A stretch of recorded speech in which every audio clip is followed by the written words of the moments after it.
Hello everyone, this is part 33 of What If Naruto Was the Child of the Moon in Percy Jackson, and I hope you guys enjoy this video and to like, to subscribe, to share, and check out the playlist, to see more comment down below.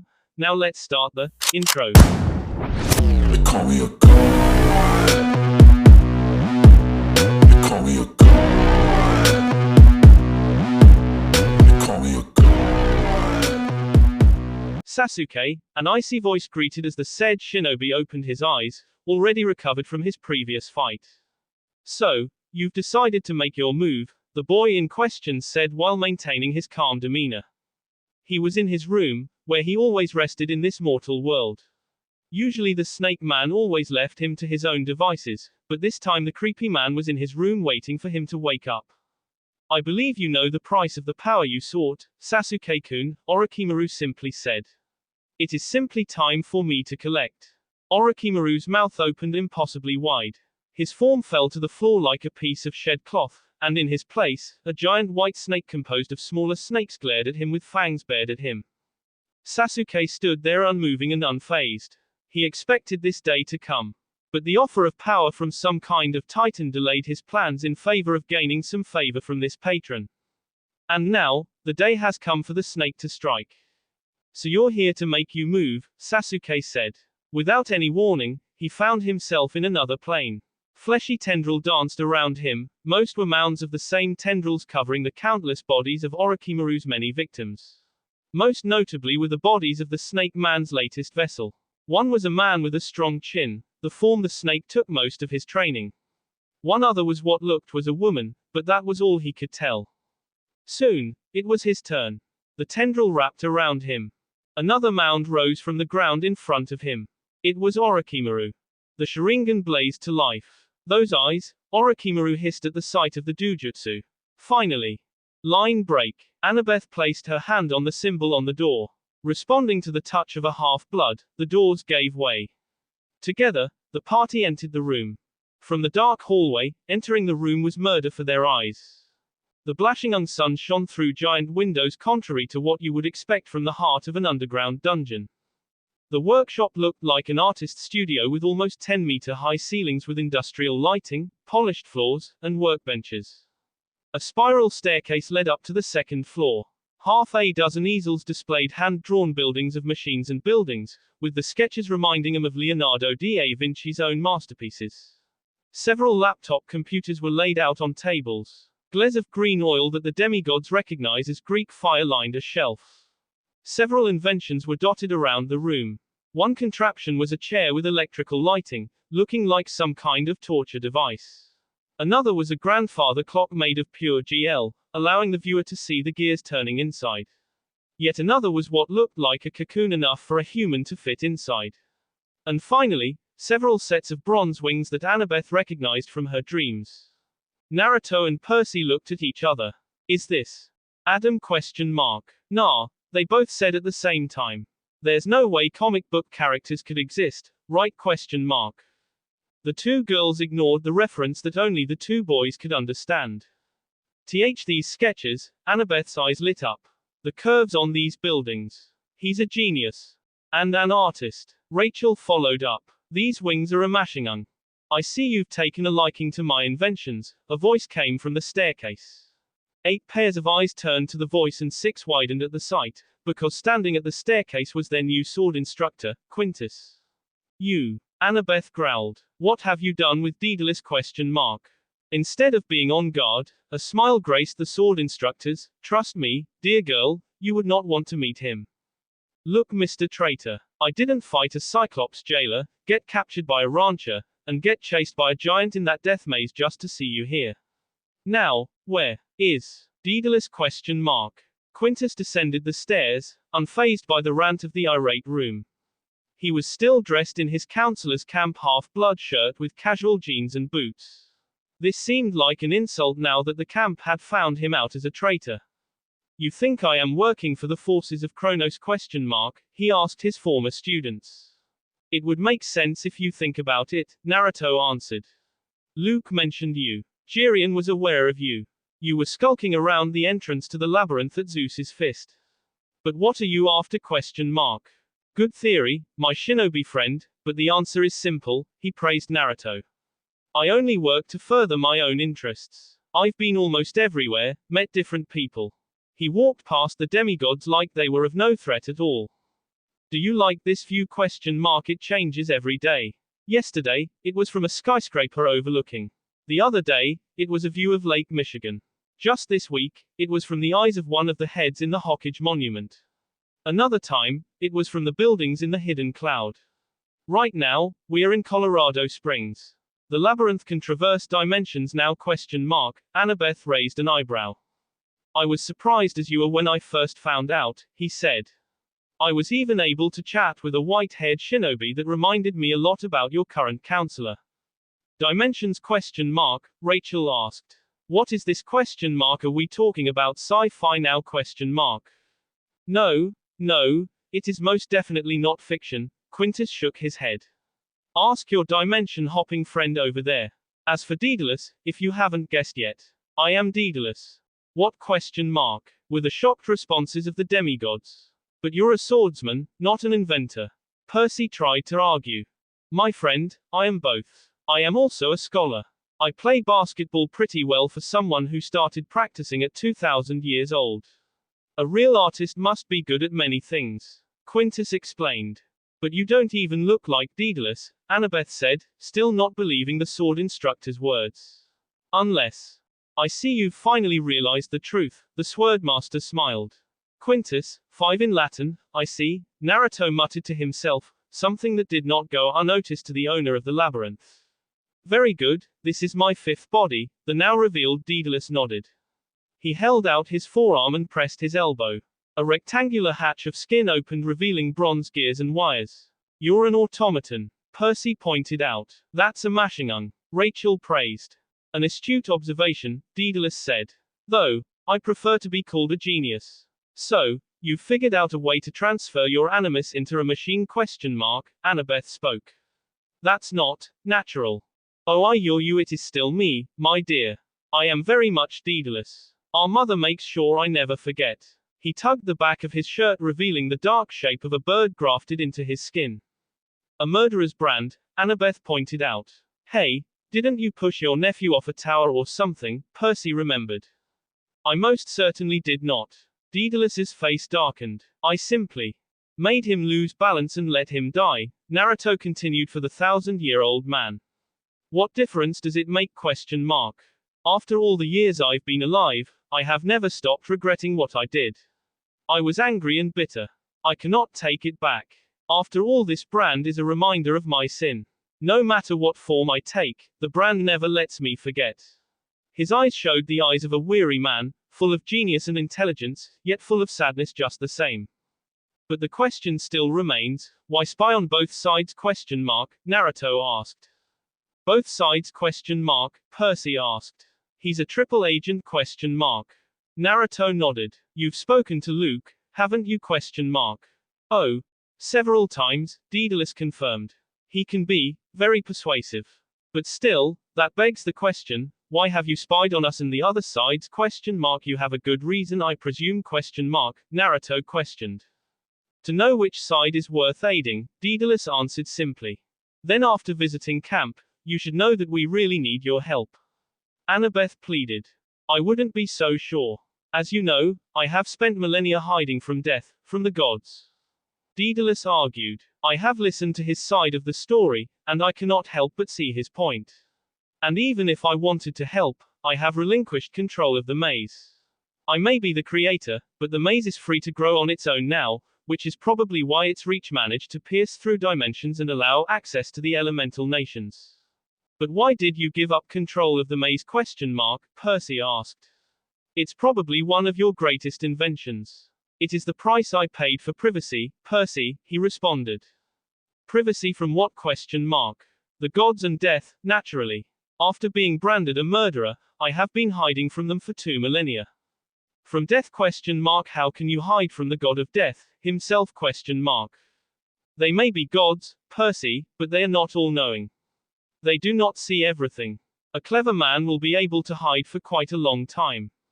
My problems are surprisingly not with them. Only my greatest enemy has been relentless in my pursuit of me. King Minus, I presume, Naruto commented. The automaton nodded. The very same. Now that he has become a judge of the dead, he would like nothing more than to punish me for the crimes I have committed. After the daughters of Kokolus offed him, his ghost has been torturing me in my dreams. He kept repeating that he would hunt me down, and the only thing I could do was retreat from the world completely and work on my ultimate accomplishment, cheat deaths. And you did, Annabeth marveled. For 2,000 years. Despite all the horrible things Daedalus had done, she still sounded impressed. Just then, a loud bark echoed from the corridor. The bar bump of large paws echoed through the hallways. Bursting through the dark corridor were a pair of canines. I was wondering where you went, Naruto told Luna. So you've taken a liking to Mrs. O'Leary, her girl ? The group watched as the giant hellhound almost knocked over their sword instructor. There is my old friend. My only companion for all the long lonely years. I was hoping I could atone for my sins by helping you. Perhaps I felt guilty. Daedalus hung his head low. For your past sins ? Percy asked. Daedalus shook his head. You had nothing to do with my sins, so helping you would not help atone for them. For what it's worth, I agree with you. Your camp is worth saving. Why ? Annabeth interrogated. What did you do ? Old friend, a voice filled with acid came from the doorway. It was King Minus, except he wasn't ethereal anymore. He looked more solid now, a pale bearded king with cold eyes and tendrils of mist coiling off his robes. What is the meaning of this ? Daedalus questioned. We had a bit of an agreement, King Minus answered. Someone else is coming, Rachel remarked. Who's we ? The inventor asked. I must say, pretty boy, Kelly walked in the room, flanked by two Laestrygonian giants. You surprised me last time. That won't happen again. So, the donkey vampire is a fast reformer, Naruto spat. What can I say ? One have gained Kronos' favor, she shrugged. And by the way, Luke sends his regards. What are you doing ? Daedalus's temper was rising. This was not part of our agreement. Indeed, it is not. But we have already taken what we wanted from you. You are no longer of use to us. King Minus here, required something from us in order to turn over such a fine demigod.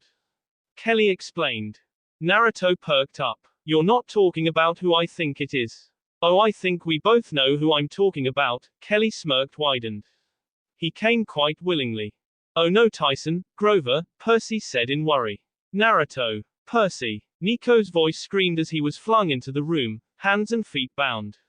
I'm sorry. They overwhelmed us. We tried to fight them off, but they were too many of them. I had to surrender myself.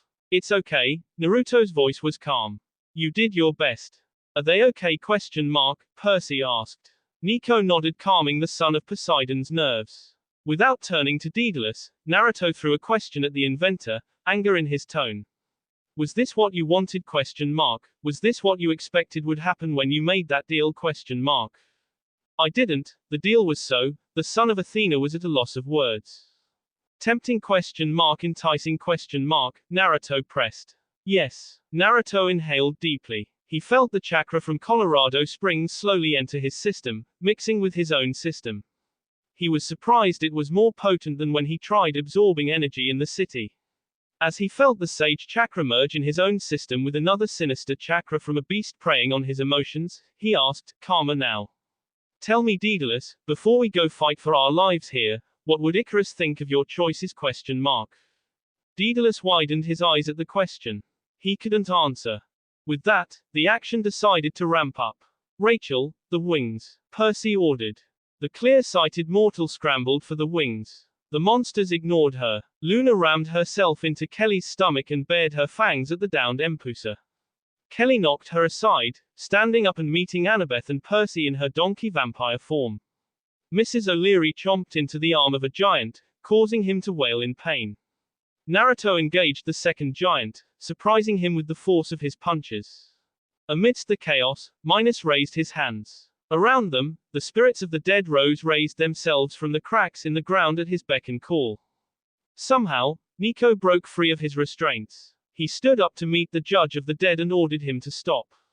Minus sneered at him. You do not control me, boy. All this time, it was I who was controlling you.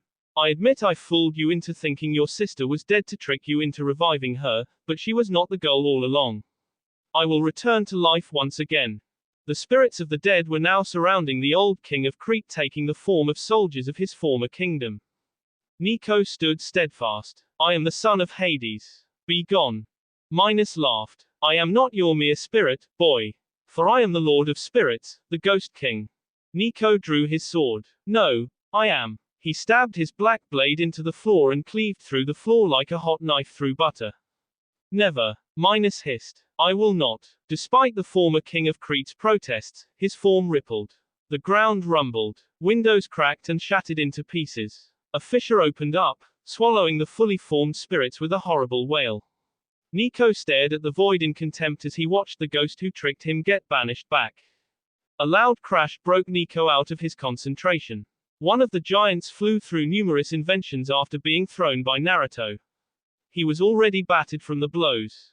Naruto stalked his prey. The Laestrygonian backed up slowly. No, please. He begged. The blonde did not trust the scared monster routine. With a flick of his wrist, the monster disintegrated. On the other side of the fight, Kelly pounced on Percy after seeing but a distracted moment. Preying on the moment of weakness, she took the opportunity once the son of Poseidon got distracted with worry from his friends. His sword skittered away and his head hit hard on one of the desks.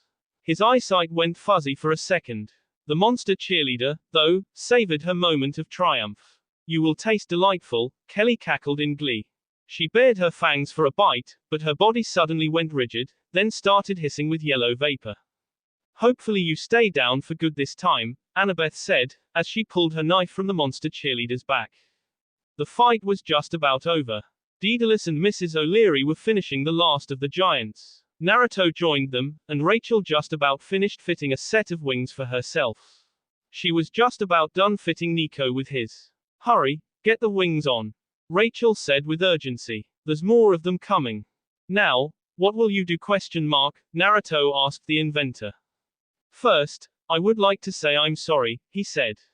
I could not begin to make it up to you. Take the wings and escape. I will hold them off for you. In mere seconds, Daedalus's wings were fitted on each demigod and mortal. Nico looked nervous, most especially. So does anyone know how to use this thing? Nico asked. Only one way to find out. Annabeth leapt through the window first. Percy followed second with Rachel tailing behind. Naruto looked back at Daedalus, with Luna on a doggy bag on his chest. Are you sure you aren't coming? He shook his head. After all I've done, I don't think I deserve freedom. Let me at least do this to start. I'm sure Icarus would want me to do the same. Naruto smiled. You're not so bad, Daedalus. With that, Naruto jumped through the window. He was no stranger to falling from heights like this, so he was calm as the ground slowly approached them. Percy was panicking, flapping his hands like some kind of golden duck, spectacularly falling to his death below. Spread your arms, Annabeth ordered. Everyone did as they were told. Soon they started gliding through the air. Daedalus was truly a genius for inventing something as majestic as this. Naruto soared over to Annabeth's side. He couldn't help but stare. The copper glinted in the morning sun, but to him it looked more like gold. The sun shone brightly, reflecting in her eyes that he Prepare for landing, everyone, she said, breaking Naruto out of his thoughts. Yeah, he heard Percy through the rush of wind. He was spinning, doing somersaults in the air like flying was second nature to him, but as Annabeth commanded, they swooped down towards the Garden of the Gods. Percy circled around the rock spurred, freaking out some of the climbers. Other than that, their landing was pretty uneventful. Good thing they landed too. The self-adhesive seals were melting. Bronze feathers were shedding. It was a shame, but none of them knew how to repair it. So they did the most logical thing they could think of, chuck the pair of wings into the trash can. As they landed, Luna's familiar bark was heard right next to them. I can't believe it, Nico's eyes widened. She's like Mrs. O'Leary. Everyone looked at the small pup that was wagging her tail, happy to see them. Could it be? Naruto asked as she studied the pup. But how? Percy followed. This is not the time, Annabeth forcibly changed the subject. First, is the labyrinth still open? Using a pair of binoculars, Percy scanned the hills where they emerged from Daedalus's workshop. They were empty, no more smoke, no more windows, just the plain unbroken mounds of earth. It's gone, Percy said. I'm not surprised, Naruto commented. They moved. There's no telling where it could have gone now. So, what do we do now? Percy asked. How do we get back in there? Annabeth gazed at the summit of Pike's Peak. Maybe we can't. If the labyrinth is tied to his life force, then the whole thing would be destroyed once they finally get him at the workshop. And perhaps, that would halt Luke's invasion. Naruto knew that look Annabeth was giving. It was the same look that Tyson held when they met Briars. I guess the saying was right. It made him wonder, would he feel the same when he met his heroes? He's not dead, Nico spoke up, breaking everyone from their thoughts. Figures, Naruto sighed. As crafty as he is, he could have something up his sleeve to fend off the attack. What about Grover and Tyson? Percy asked, hoping that they would get news. I can't tell, sorry, the boy apologized. Remember Percy, they don't have mortal souls, so even if they did die, Nico wouldn't know, Naruto gave the heavy truth. But don't lose hope, okay? They're alive for sure. Nico was with them, right? Nico nodded. In any case, we have to get back to New York, Annabeth stated the next step in their plan. So, we take a plane, right? Rachel suggested. Percy's face paled. No, not a chance. But why not? The clear-sighted mortal asked. Think, Red, son of the god of the seas flying through the skies, Naruto explained. I'm sure the same would go for Nico. But they were just flying moments ago, Rachel tried to reason. That was low flying, Percy explained further. And even that's risky. I'm lucky he didn't count that. Besides, I wouldn't risk airports in general, Naruto added. It'd be quicker to pee through the labyrinth. I don't know if we'll find another entrance here, but our best bet would be to get back to the city, Annabeth said. Rachel grimaced. She looked down on the parking lot ground, like she was going to regret what she was about to do. I'll take care of it. How? Annabeth raised an eyebrow. The girl did not answer. She just walked away from the group, still with the grim expression on her face. Percy saw this and immediately volunteered himself, I'll go with you. Rachel turned to the boy and frowned. She looked like she did not want him to know what she was about to do. Yet, she didn't say a word, which Percy took as an indirect yes. Watching them leave, Annabeth spoke up. We better get a prism and try to contact the camp. We wouldn't want them to think that we did a disappearing act on them. She said that last sentence while giving Naruto a cross look. Clearly, she was still cross about someone's vacation on a certain island with a certain titaness who may or may not have fallen in love with the island's castaways. Hey, I said I was sorry. Naruto protested. Nico looked at them back and forth, not understanding what happened while he was guiding Grover and Tyson through the maze. HMPH, was all the blonde got from his apology. Answer, the trio searched for a prism at the gift shop, which they luckily found. They also bought food. Whatever fast food the shop sold, they bought. They were hungry. With the prism now in hand, they emerged camp. At first, the centaur was relieved when he found out that his campers were still alive. Still, he was worried when they told him Chiron and Tyson were somewhere under. When they informed Chiron of the impending attack, the old centaur couldn't help but look grim at the news. With what little campers they had left, he did not know if they would survive a full-scale attack. After the little chat, Naruto knelt down to the dire wolf's level. I'm sorry Luna, but you can't come with us. Luna whined. Naruto shook his head. It's not that we don't want you with us, it's just that we need all the help we can get at camp. We need you to help defend our home. Understanding what her master said, she barked confidently. With one last lick on her master's face, she raced to the bushes, with the shadows clinging to her form. Naruto watched her leave wondering if Nico was right all along. Shortly, the trio joined Percy and Rachel at the parking lot. So did we get a ride? Annabeth asked. The redhead nodded, the driver's ready when we are. They walked over to Alexis. There was a chauffeur profusely apologizing to a guy with khakis and a polo shirt. The guy was complaining, but the driver kept apologizing. Rachel led the group into the car. She ignored the guy in a polo shirt. Naruto felt the guy's eyes widen when he entered the car. Naruto had been on a number of car rides ever since he got isekai'd into this world, but this truly impressed him. The seats were leather. There was plenty of legroom.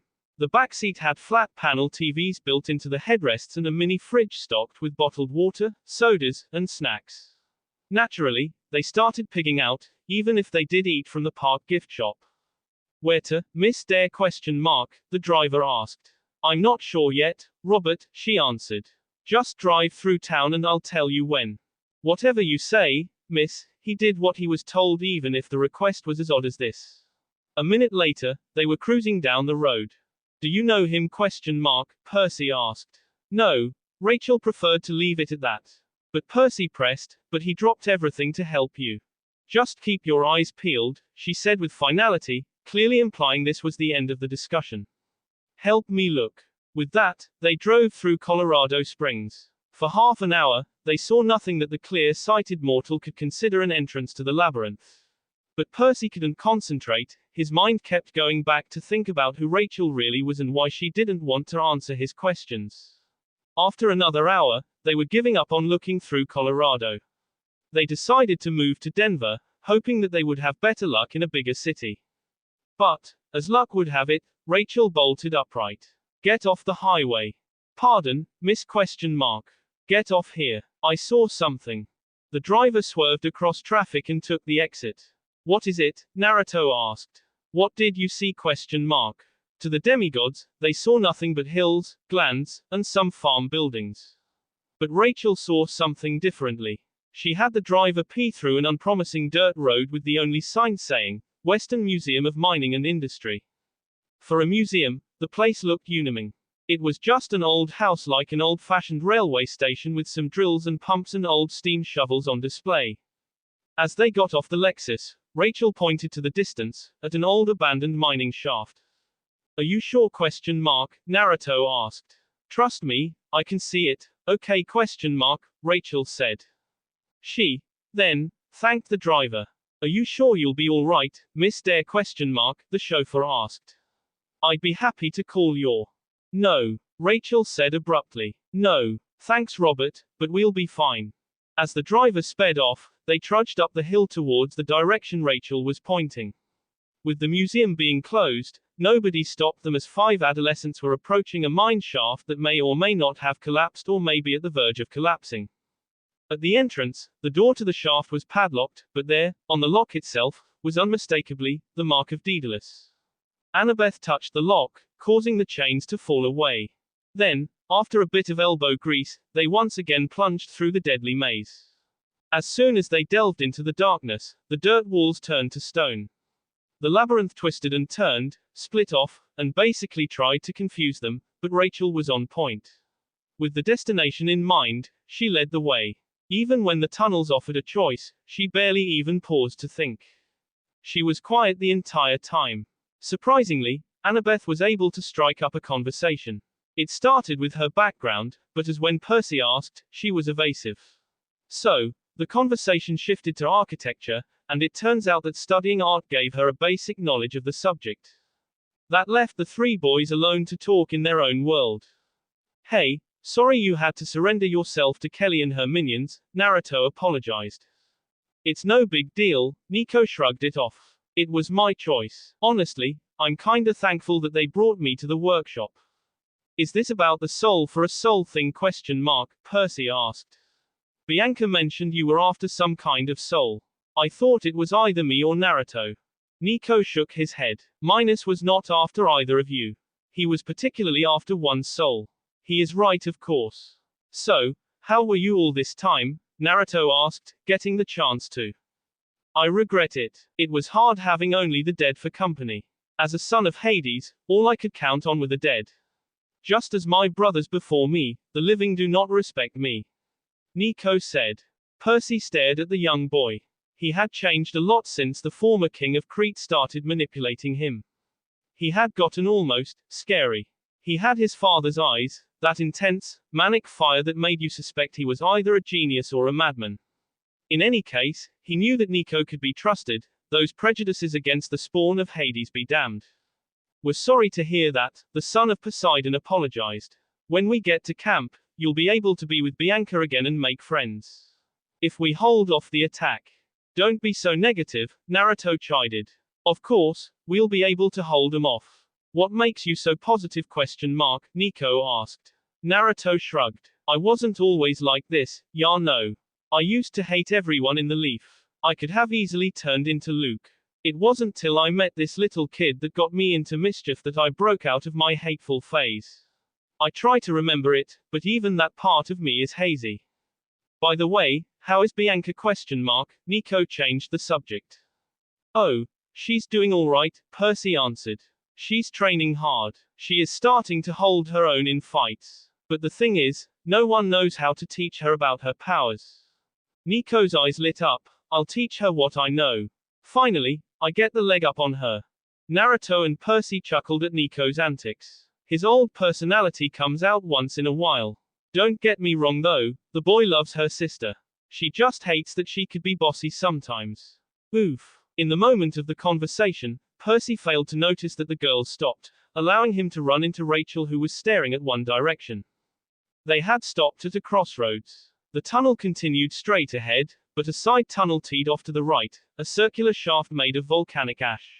She was staring into the side tunnel, puzzling our demigod friends. That's the way? Percy asked. Rachel shook her head. Not at all.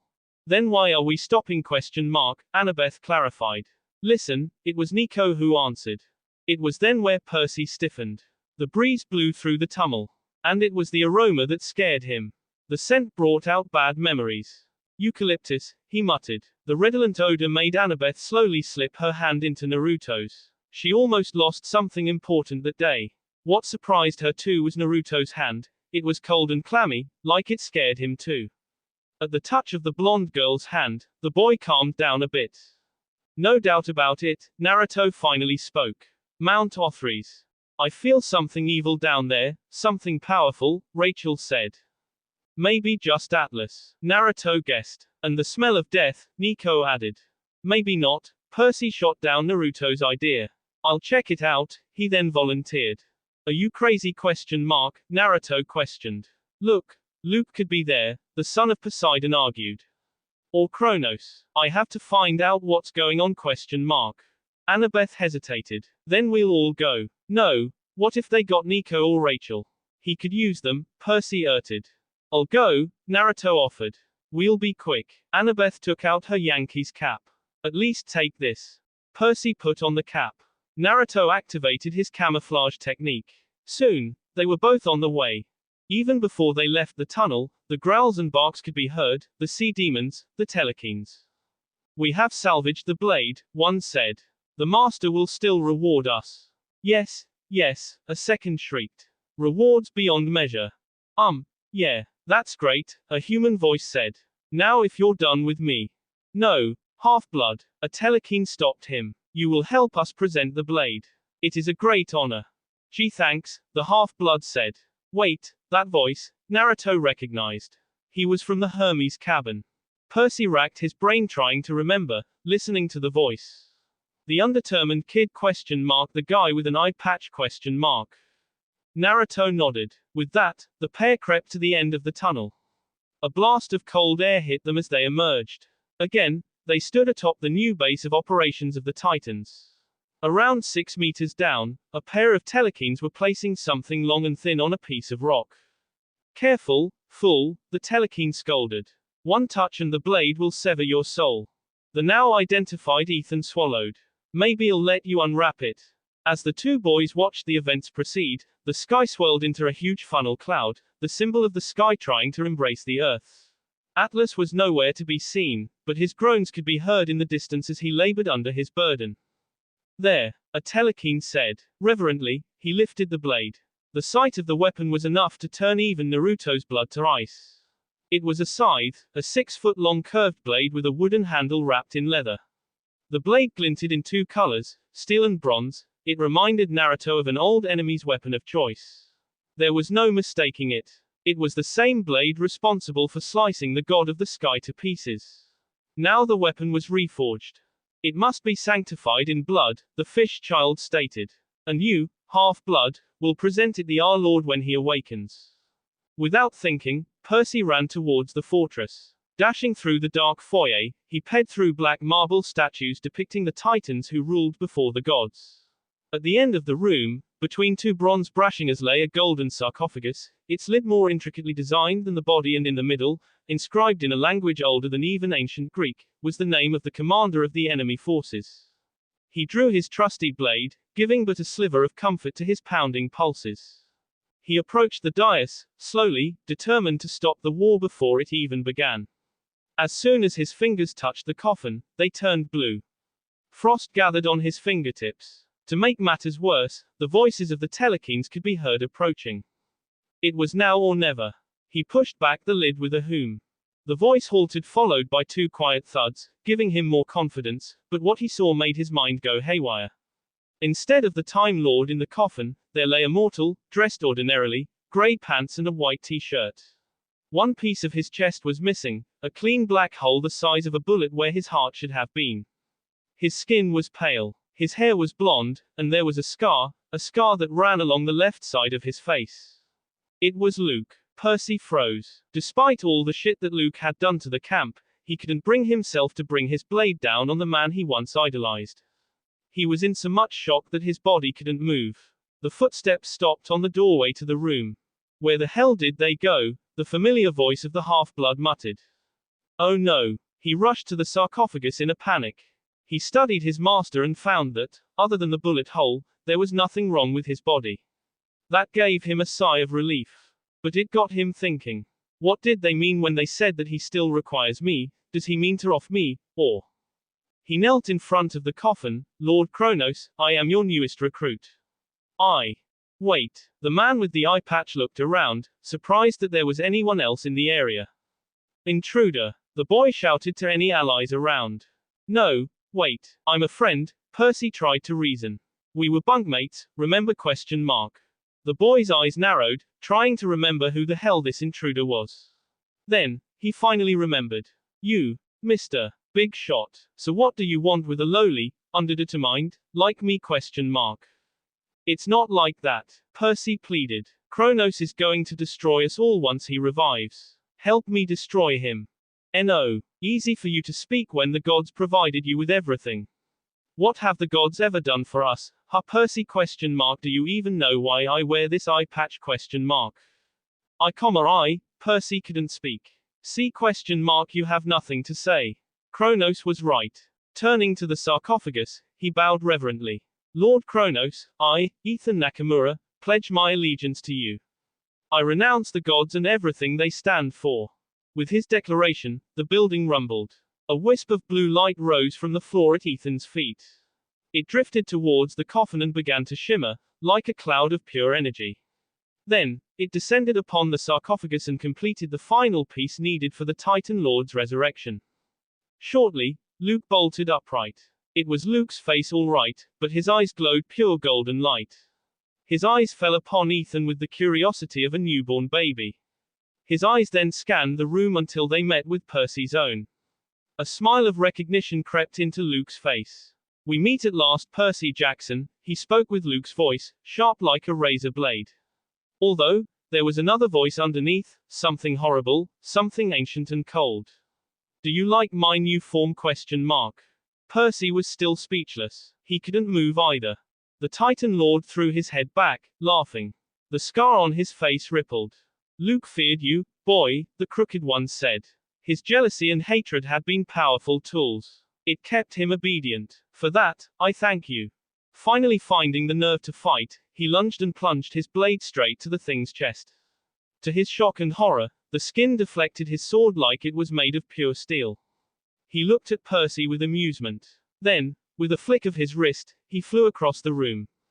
Outside, Naruto heard everything. He was shocked by Kronos' revival in his old mentor's body. He was saddened that one of his old bunkmates was the final piece needed by the Titan Lord. But he needed to push all that aside, he needed to gather nature energy for the upcoming fight. Just as he heard Percy blade clang against Kronos' rock-hard skin, he was ready. Seeing the Titan Lord flick Percy into the wall with unknown magic, he blitzed towards the battlefield before anyone could react. To his shock and horror, he felt himself move at a snail's pace. Literally, everything around the Titan Lord was moving very, very slowly. The Titan Lord smirked as he effortlessly moved out of the way of the blow aimed for his head. He, then, raised his hand and gave Naruto a punch that would send him flying into a wall. Damn, even with Sage Mode, I felt that one, Naruto muttered under his breath despite the pain spreading throughout his whole body. Naruto Uzumaki, Kronos regarded his attacker. You could have been a good host if your blood wasn't tainted by them. Percy and Naruto rose to their feet. Their feet trembled, as if they were weak on their knees. Naruto spat. This Titan was sounding a lot like Orochimaru. Naruto raised his hands and entered a fighting stance. I could do this all day. I'm sure you would, Kronos smiled condescendingly. Kronos held out his hand. A scroll flew out of Naruto's pouch and flew into his hand. Don't think for a second that you could steal from me. You Uzumaki and your sealing techniques, the Time Lord clicked his tongue. The scroll floated in front of him and showed an unfamiliar pattern. He forced his essence into the sealing formula. His face contorted a bit from the encountered resistance, but it was futile in the end. Pretty soon, he was wielding his scythe, swinging it around as if enjoying the feel of having it in his hands again. He, then, slowly approached the two boys with a menacing glare. He was dangerously close when someone yelled, "Stop!" Something whizzed through the hair followed by a growl of pain. Ow! It was Luke's voice. The deep voice underneath was gone. More importantly, the two boys could feel that they could move normally again. Let's scram, Naruto called to his friend. Percy nodded and the two of them made a break for the doorway. There they ran into the three that they left at the entrance to the labyrinth. Luke, Annabeth stood frozen. Wah! There was no time. The voice of Kronos had once again resurfaced. After them. No! Nico yelled with resistance. Clapping his hands together, a jagged spire of rock erupted from the ground.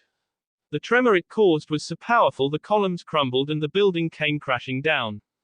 Annabeth was frozen. Seeing Luke here of all places gave her a shock. There was no time to convince her to follow. In the heat of the moment, Naruto carried her bridal style. With that, they plunged into the labyrinth and kept running without looking back.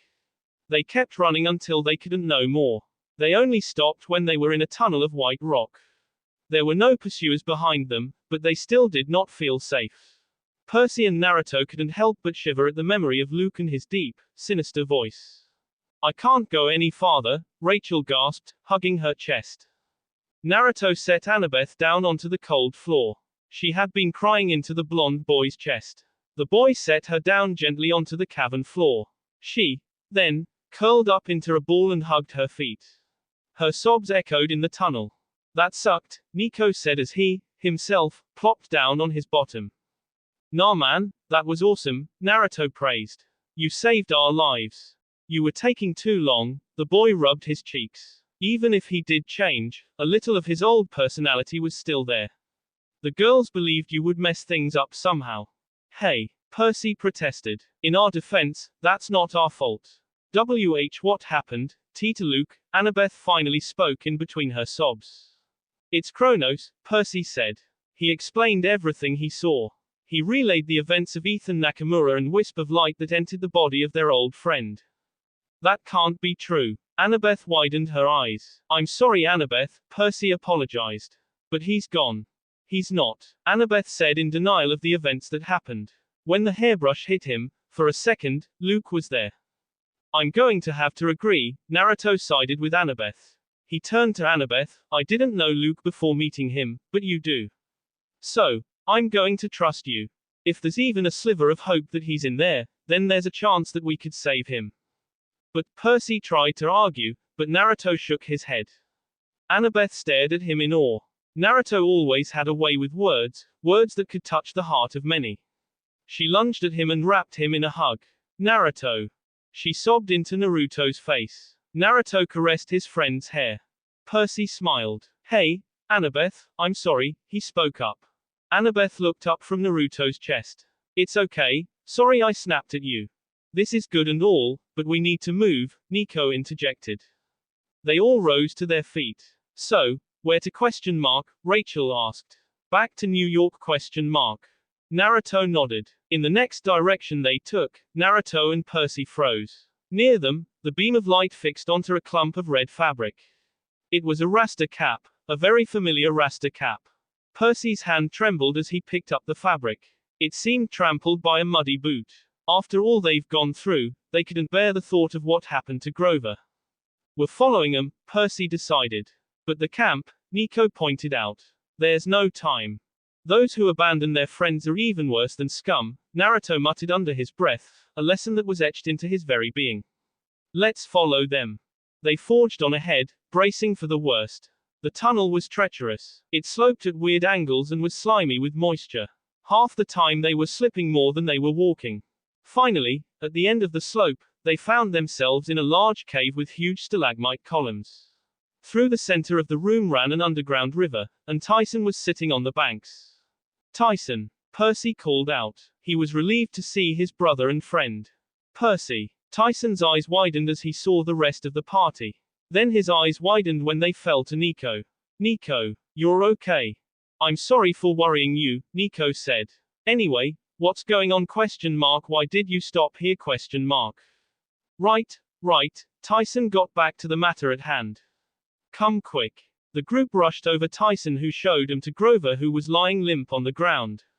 Thankfully, he was just unconscious, revealed by the groan about enchiladas. Percy and Naruto sighed in relief. What happened? Percy asked. So many things. Snake woman, giants, large snake, large dog. Nico, Tyson listed off. Then Grover got excited. He ran. Then we reached this room and he fell like this. Did he say anything? Naruto followed up the question. He said, we're close. Then he hit his head on the rocks. Tyson pointed out. Naruto stifled a laugh, but he knelt next to Naruto. He gathered chakra to his palm, which hurt like hell, and he placed it on the satyr's head. The goat man groans turned to moans of relief from the pain and injuries disappearing. His face was relaxed now, but he was still unconscious. Knowing Grover's old habits, Annabeth scooped up some icy cold water. His eyes fluttered awake. He looked around at the worried faces looking at him, some familiar, others new. Percy, Annabeth, his eyes fell to the son of Hades. Nico. He scrambled to his feet and hugged the boy. You're okay. I was lucky they took me to them, Nico explained. Grover's eyes opened. His eyes fell on Naruto, whose features had changed. Grover quickly let go of Nico and grabbed Naruto. You. Grover fangirled over Naruto. That's the energy I felt. I can sense it coming from you. But I didn't do anything, the said boy protested. More importantly, where is he? After some quick introductions, they followed the direction Grover was referring to. They waded through waist-deep water despite the freezing cold temperature. Lucky for Percy, he could will himself to stay dry, but the others weren't so lucky. To help a little bit, Naruto exuded an aura which reminded the people of a hearth or a warm fireplace in the winter. It was an ability that he discovered not too long ago when he was experimenting with Hestia's blessing. I think we're in Carlsbad Caverns, an unexplored section, Annabeth pointed out as she tried to get as close to Naruto as possible. Isn't that in New Mexico? Naruto asked. That would explain Grover's episode last winter. Soon they were out of the water. Crystal pillars loomed overhead. Naruto's head started to hurt. The nature energy was more potent here, even the mortals and non-nature attuned demigods could feel it now. They can even smell the scent of forests, flowers, and a warm summer day. They entered a cave. The walls were studded with crystals, red, green, and blue. In the strange light, beautiful plants grew, giant orchids, star-shaped flowers, vines bursting with orange and purple berries that crept among the crystals. The cave floor was covered with green moss. Overhead, the ceiling was higher than a cathedral, sparkling like a galaxy of stars. In the center of the cave stood a Roman-style bed, gilded wood shaped like a curly U, with velvet cushions. Animals lounged around it, but they were animals that shouldn't have been alive. There was a dodo bird, something that looked like a cross between a wolf and a tiger, a huge rodent like the mother of all guinea pigs, and roaming behind the bed, picking berries with its trunk, was a woolly mammoth. The group approached the bed. There lay an old satyr. His sky-blue eyes watched them as they neared. The hair around his body was white. His horns were enormous, glossy brown and curved. Around his neck hung a set of reed pipes. Lord Pan. Grover fell to a knee on the foot of the bed. Grover, my dear brave satyr. I have waited a long time for you, the god smiled kindly. I got lost, sir, Grover apologized. Pan laughed. It was like the breeze of the springtime, a truly wonderful sound. The animals around him stirred. The tiger wolf sighed and rested his head on the god's knee. The dodo bird pecked affectionately at the god's hooves, making a strange sound in the back of its bill, almost like it was humming. After the brief chuckle, the weariness returned to his face. He looked tired. His form shimmered as if he was made of mist. Your dodo bird, it's singing, Percy said stupidly. The god's eyes twinkled. Ah yes, that's Dede, my little actress. You have the most beautiful place. Annabeth praised. It's better than any building ever built. I'm glad you like it, dear, Pan said. It is one of the last pockets of wild places left on Earth. My realm is gone. Only pockets remain, tiny pieces of life. This one shall lay undisturbed, for a little longer. Pan-sama, your power, Naruto said. I thank you for your aid. Ah, Naruto Uzumaki. It is rare for humans to become sages. Pan regarded the sage who was brimming with his own power. No, I thank you for still having an interest in nature. It was the least I can do for you, young sage. Lord Pan. Grover interjected. You must come back with me. The elders will never believe it. They will be overjoyed. You can save the wild. Pan ruffled the young satyr's head. You are so young, Grover. So good and true, I think I chose well. Chose ? Grover said. I don't understand. Pan's image flickered. The giant guinea pig scuttled under the bed with a terrified squeal. The woolly mammoth grunted nervously. Dede stuck her head under her wing. Then Pan reformed, like he was keeping himself from disappearing with sheer willpower alone. I have slept for many eons, the god said forlornly. My dreams have been dark. I wake fitfully, and each time, the waking is shorter. Now, my end is near. What? Grover cried. But you're here, my dear satyr, Pan said. 2,000 years ago, I tried to tell the world. Lysis, a satyr very much like you, announced it to the world, to spread the word. He lived in Ephesus, you know. The old story. Annabeth's eyes widened. A sailor ping by the coast of Ephesus heard a voice crying from the shore, tell them the great god Pan is dead. But that wasn't true. Grover said. Your kind never believed it, Pan smiled. You sweet, stubborn satyrs refused to accept my ping. And I love you for that, but you only delayed the inevitable. You only prolonged my long, painful ping, my dark twilight sleep. It must end. No. Grover's voice trembled. Dear Grover, Pan said. You must accept the truth. Your companion, Nico, he understands. Nico nodded slowly. He's dying. He should have died long ago. This is more like a memory. But gods can't die, Grover said. Unfortunately, my dear satyr, immortals can fade, Pan said, when everything they stood for is gone. When they cease to have power, and their sacred places disappear. The wild, my dear Grover, is so small now, so shattered, that no god can save it. My realm is gone. Pan-sama, if I may, Naruto interrupted him. You may just very well recover. The elemental nations are brimming with life. You will live on for another day and perhaps. Dear sage, thank you for thinking thus far, Pan smiled. But what you are suggesting, it is impossible. I would be encroaching on the territory of another god, it would risk war. Naruto was puzzled. There was no written record of any war as far back as the myths would go.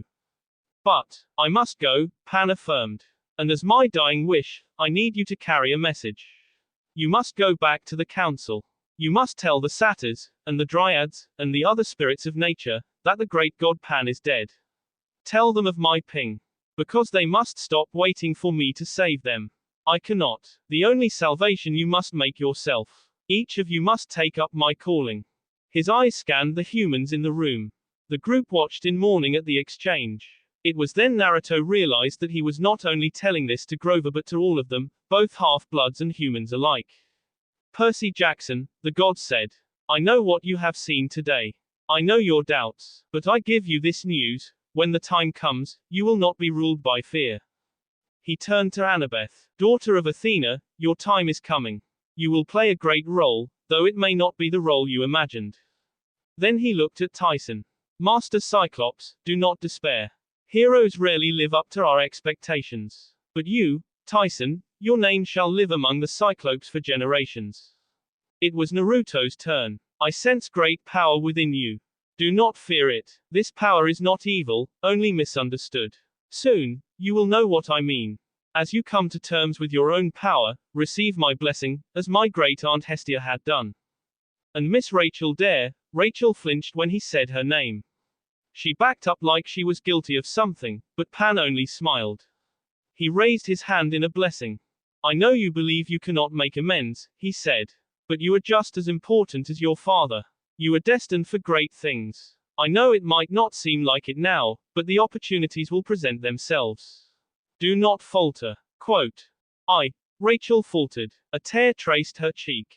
Finally he turned back toward Grover. My dear Satyr, Pan said kindly, will you carry my message ? I can't. You can, Pan said. You are the strongest and the bravest. Your heart is true. You have believed in me more than anyone ever has, which is why you must bring the message, and why you must be the first to release me. I don't want to. I know, the god said. But did you know my name, Pan? Originally it meant rustic. But over the years it has come to mean all. The spirit of the wild must be to all of you now. You must tell each one you meet, if you would find Pan, take up Pan's spirit. Remake the wild, a little at a time, each in your own corner of the world. You cannot wait for anyone else, even a god, to do that for you. Grover wiped his eyes. Then slowly he stood. I've spent my whole life looking for you. Now, I release you. Pan smiled. Thank you, dear Satyr. My final blessing. He closed his eyes, and the god dissolved.